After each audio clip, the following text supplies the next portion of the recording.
身为王者世界屠神灭魔的李信，如今穿越到斗罗大陆，却只能在落日森林里啃着无言的烤肉。至此你才明白什么叫生不如死。如今你连走出这片森林都做不到，只能蹲在小溪边喝着刺骨的溪水，水面映出你棱角分明的脸，金色长发狭长眼眸，黑色长袍红色披风，这身皮囊确实够唬人，只可惜没有观众。当你想着要不要再往北走碰碰运气时，森林深处突然炸开一道金色的光柱，那光芒纯粹而霸道。你握紧重剑朝光柱的方向赶去，一只万年光明巨蜥轰然倒地，巨蜥尸体旁站着一个浑身笼罩金色光芒的女人，她手中的天使光剑还在滴血，一枚万年魂环正从巨蜥身上浮现。女人猛然转身，精准地锁定了你的位置。当千仞雪感受到你身上那股华贵气质后，眼神中闪过一抹杀意。你是何人？为何躲在暗处？可你身上散发的皇族气质，让她瞬间误以为你是天斗或星罗帝国的王室之人。我叫李信，1个月前误入这片森林，直到现在都没找到回去的路。千仞雪眼中闪过一丝疑惑，李信姓李，2大帝国的皇姓都不是，这说明你或许来自某个小王国，因为你说出名字时没有丝毫心虚，反而有种由心而生的骄傲与尊贵，所以他对你的话并未怀疑。姑娘，你先吸收魂环吧，我可以为你护法，让陌生人护法。千仞雪有些狐疑，但2位封号斗罗叔叔就在暗处，你的年龄顶多20，绝不可能是叔叔们的对手，正好也可借此观察你是否居心叵测。千仞雪随即便开始吸收那枚万年魂环，你知道他是在试探，提出护法也是你故意的，为的就是打消他们3人的敌意。你朝着千仞雪缓缓抬起手，屈指一弹，几道金色剑气瞬间将千仞雪包裹，飘零的树叶落在剑气上，眨眼间便被切成上百碎块。随即你便靠回树上静静养神，暗中的刺豚斗罗一脸不可思议，旁边的蛇矛指着光明巨蜥尸体惊呼一声：刺血，你看那是魂骨吗？这只光明巨蜥乃是一只3万多年的万年魂兽，所爆出来的魂骨自然也是3万年级别。魂骨乃是斗罗大陆除了10万年魂环之外最珍贵的存在，并且还能帮助魂师大幅度提升实力，即便是封号斗罗强者，拥有魂骨的也非常之少。蛇矛斗罗看着靠在树上的你不禁感叹，那小子竟然没有将魂骨拿走，这究竟得有多大的毅力？刺血斗罗满意的点了点头，这份心性适合入我武魂殿，而且观他那剑气，也是一名未曾现世的绝世天才。半个时辰过后，千仞雪已经彻底吸收完这枚万年魂环，睁开双眼的一刹那，他发现自己的周围布满锋芒的剑气。你伸出右手，食指轻轻一勾，千仞雪身旁的所有剑气瞬间消失，看样子你已经吸收完了。千仞雪忽然注意到，光明巨蜥的尸体上漂浮着一枚左臂骨，这是魂骨。你语气平静，眼神淡漠，这是光明巨蜥身上掉落的。此时千仞雪心中的疑惑越来越多，这可是一块3万年级别的魂骨，即便是雪夜大帝看见了，也一定会心动无比。可你眼神中竟然没有丝毫欲念，仿佛在你眼中是微不足道的存在。刚才自己在吸收万年魂环，他完全可以将魂骨带走。千仞雪忍不住发出疑惑，这块万年魂骨你不想要吗？这不是我的东西，我拿它干什么？听到你的回答，千仞雪顿时风中凌乱，这回答好特么正直，总感觉哪里怪怪的，但就是没毛病。现在只能说明一件事，眼前这个英俊男子曾经一定见证过无数荣华富贵。千仞雪看着你缓缓开口，你帮我护法，我也不占你便宜，说吧，你想要什么？给我一张这里的地图。听到你的回答，千仞雪再次沉默良久，地图我没有，但是我可以带你离开落日森林。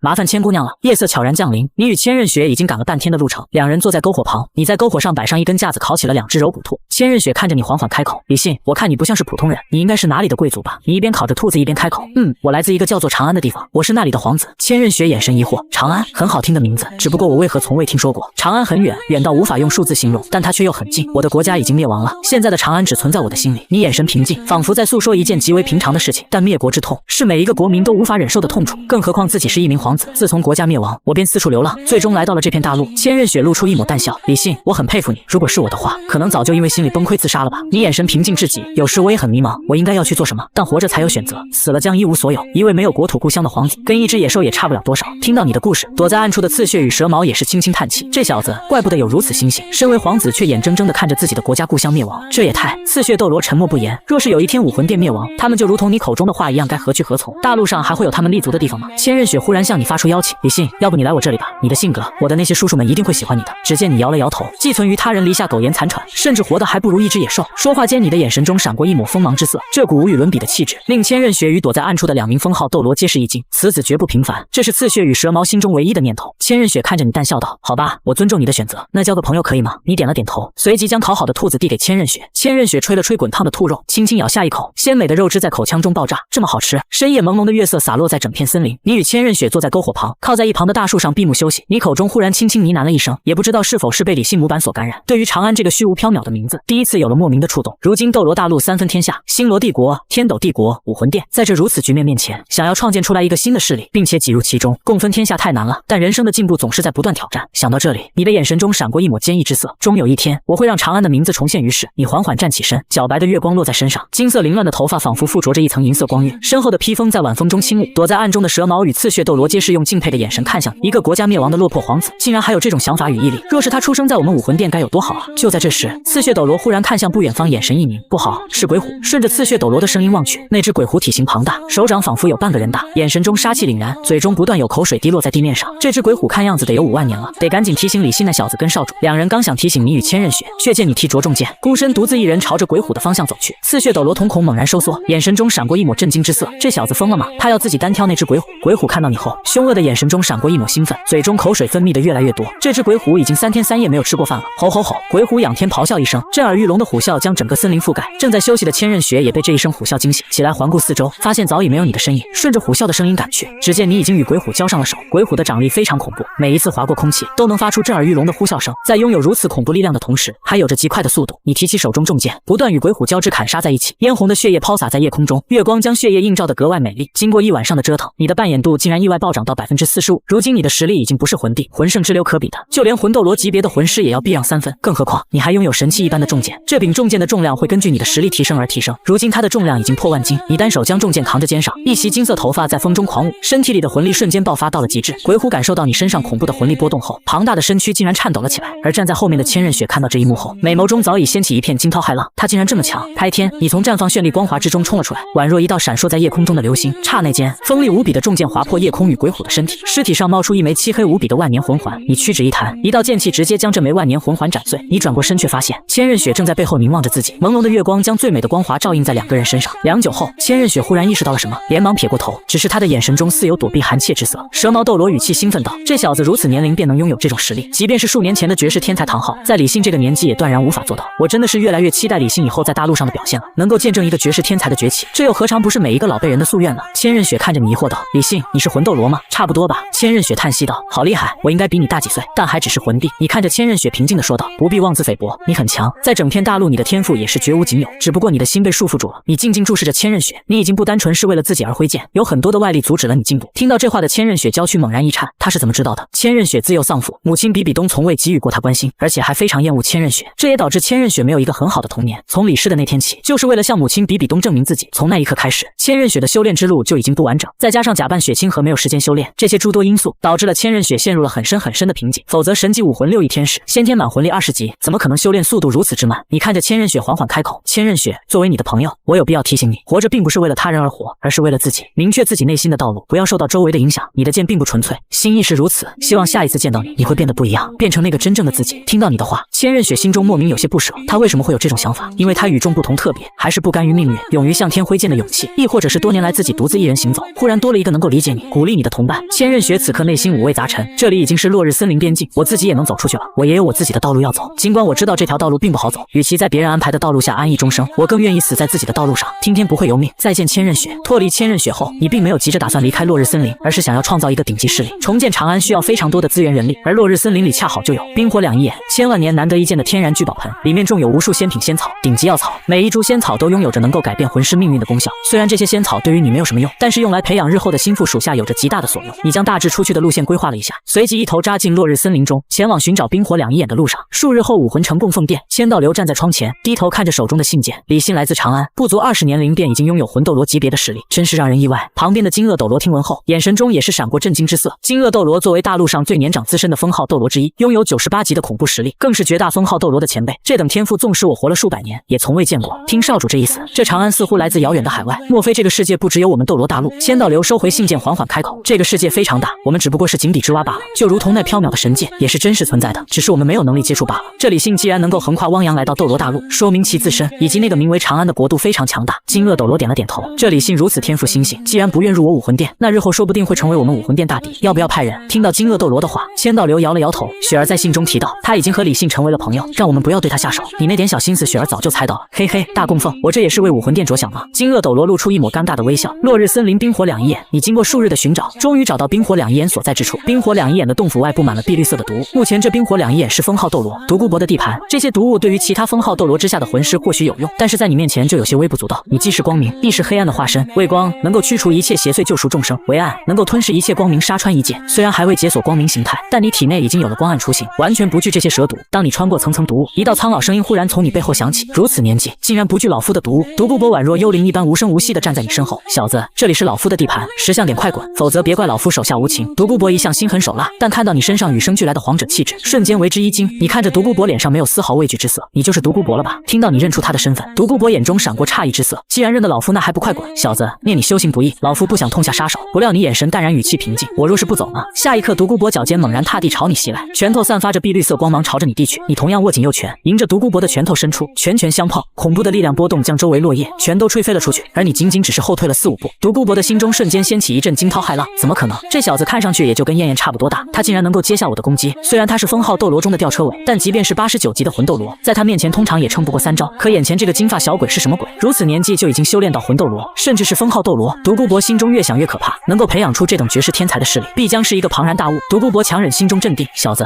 你来自哪里？如此年纪就有这等实力？只见你缓缓开口，我来自长安。长安。独孤博狐疑一声，一个从未听说过的势力。小子，先前是老夫鲁莽了，你离开吧，今天的事情就当没有发生。独孤博可谓是老谋深算，面对一个绝世天才以及一个神秘莫测的势力，轻易树敌绝对不是一个明智的选择。说话间，你将巨阙重剑召唤出来扛在肩上。很抱歉，我此次前来就是为了冰火两仪眼内的仙草。独孤博怒喝一声，既然你不识好歹，那就死吧。身后的碧鳞蛇皇武魂瞬间附体，第3魂技碧鳞迷魂阵。独孤博的身体瞬间换成一团毒雾，凭空漂浮在你身后，纵身一跃，在空中翻转蓄势，一脚狠狠踢向你的后背。小子，去死吧！可这一切早就在你的预料之中。你扛着肩膀的巨阙向下一落，独孤博的拳头结结实实的打在巨阙上，紧接着你顺势一个转身，一脚踢在独孤博的小腹上，强大的力量直接将他的身体打成弓状，整个人倒飞出去数十米。你可是从小就在长城守卫国土的人，历经战争杀戮无数，面对上亿魔种也不曾退缩，近身格斗技巧早已至臻巅峰。独孤博擦了擦嘴角的血迹，身后的碧鳞蛇皇武魂仰天咆哮一声，小子，能逼我使出碧鳞蛇皇毒，你也足以自傲了。下一刻，碧鳞蛇皇朝着你张开血盆大口，一股奇臭无比的气味扑面而来，伴随着绿油油的致命蛇毒，你闻到空气中的臭味，微微皱鼻，体内忽然绽放光暗2种不同的光芒，这2道光芒相互交织，形成一道光暗屏障。独孤博的蛇毒完全被屏障隔绝在外，无法渗透半分。独孤博看到蛇毒对你没有丝毫作用，整个人瞬间愣在原地，不可能，绝对不可能！这金发小鬼凭什么能够完全免疫我的蛇毒？一定是我打开的方式不对。独孤博再次猛拍碧鳞蛇皇的小腹，一股碧绿的毒雾再次冲向你，不料这次毒雾依旧被屏障隔绝在外。不对，一定是假的，再来一次。15分钟后，独孤博再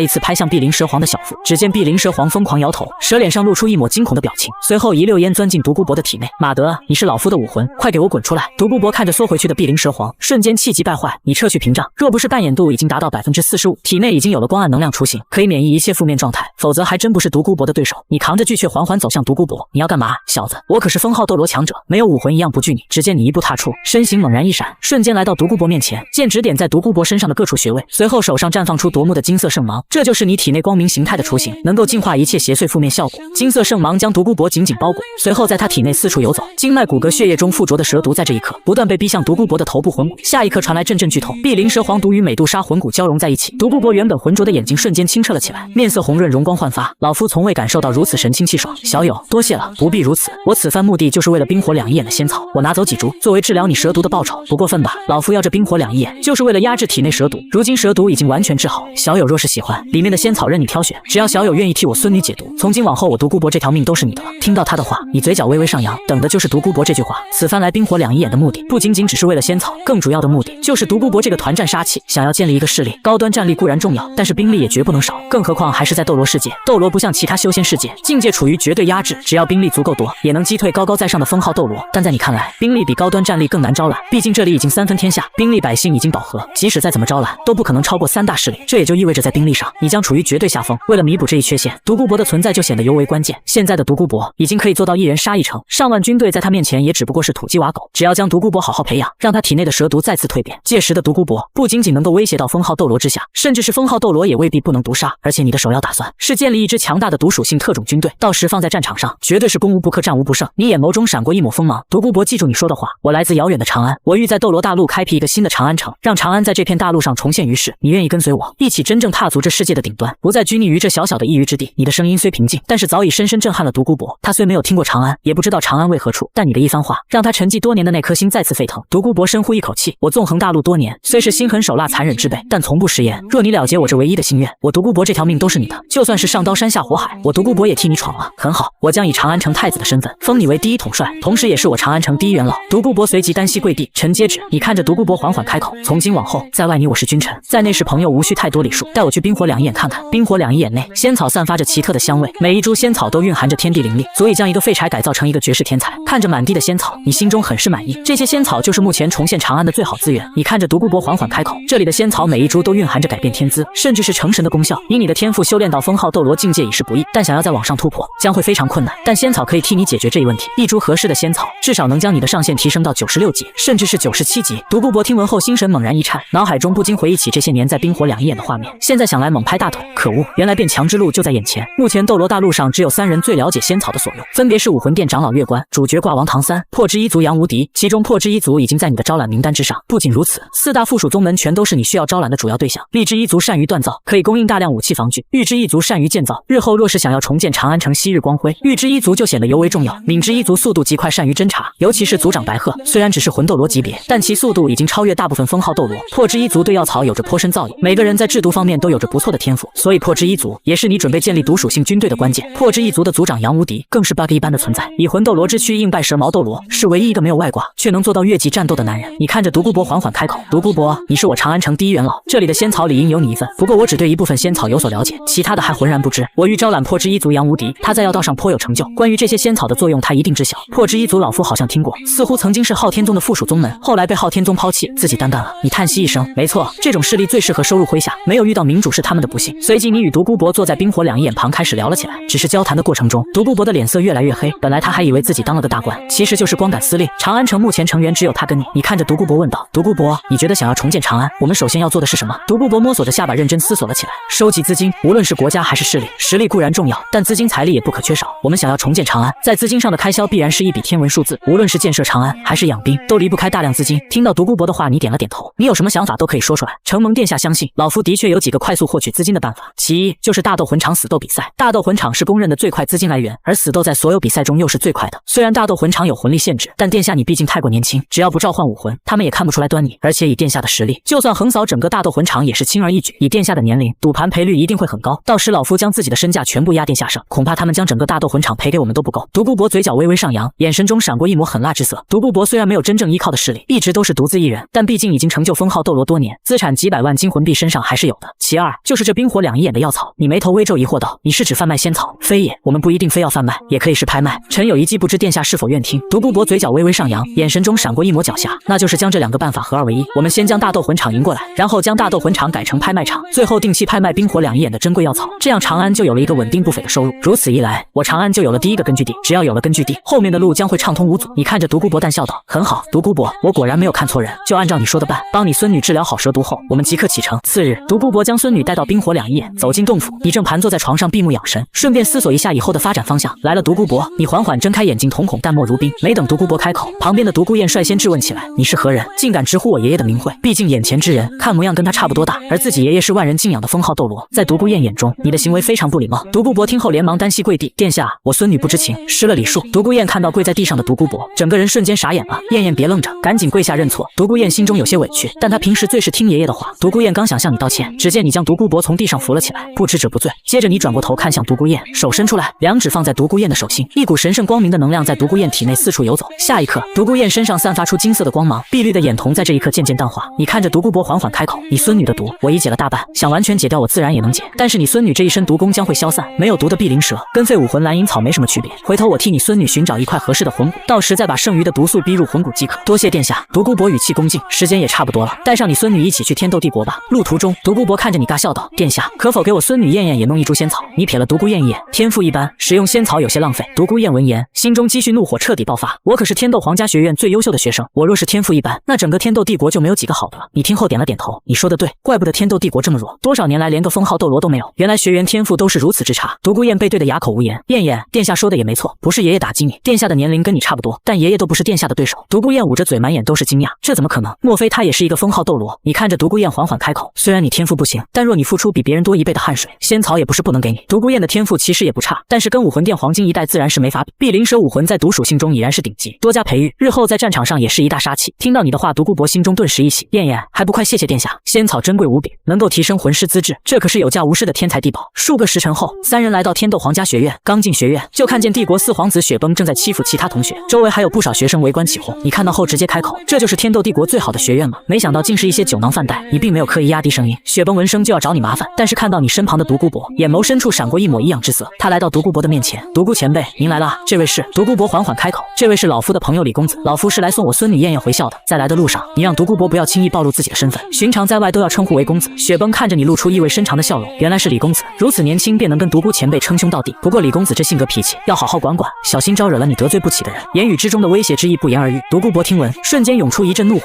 刚想出手教训雪崩，但是突然想起你在路上交代的话，最终强忍了下去。你目光平静地看着雪崩，是吗？雪崩殿下说的不错，但你的右手忽然攥住他的脖子。脖子，直接将雪崩从地面抬了起来。周围所有人都被你吓呆了。一名雪崩的狗腿子高呼一声，他竟敢伤害四皇子，快去禀报三位教委！雪崩双脚离地，两条腿不断扑腾，双手试图将你的手掰开，可无论他怎么使劲，都无法撼动。他更想不到，你竟然会在众目睽睽之下直接对他动手。你看着不断挣扎的雪崩，露出一抹平静的微笑。雪崩殿下，我不管你是在韬光养晦，还是真的就这么蠢，在我面前，你就是一只随时可以捏死的蚂蚁。你说的不错，不要招惹你得罪不起的人。雪崩听到你的话，心中顿时一惊，他竟然知道我在隐藏自己。先前雪夜大帝有不少子嗣，但近些年，雪崩的皇兄皇帝都离奇惨死，只剩下他跟一个妹妹雪珂。从作案动机上来看，太子雪清河无疑是最大的嫌疑人。雪崩为了保全性命，不得不向外掩饰自己，将自己包装成一个不学无术的纨绔子弟。就在此时，天斗皇家学院的3位教委冲了出来，住手！给我放开四皇子！正巧雪星亲王也在这里，你究竟是何人，竟敢对帝国皇子出手？雪星亲王看到独孤博，连忙开口：独孤先生，还请你拿下这个凶手。独孤博听后瞬间老脸一黑：亲王殿下，这位是老夫的朋友，你这侄儿刚才威胁我的朋友，所以这件事老夫自然是插不了手。听到独孤博拒绝，雪星亲王心中顿时憋了一口气。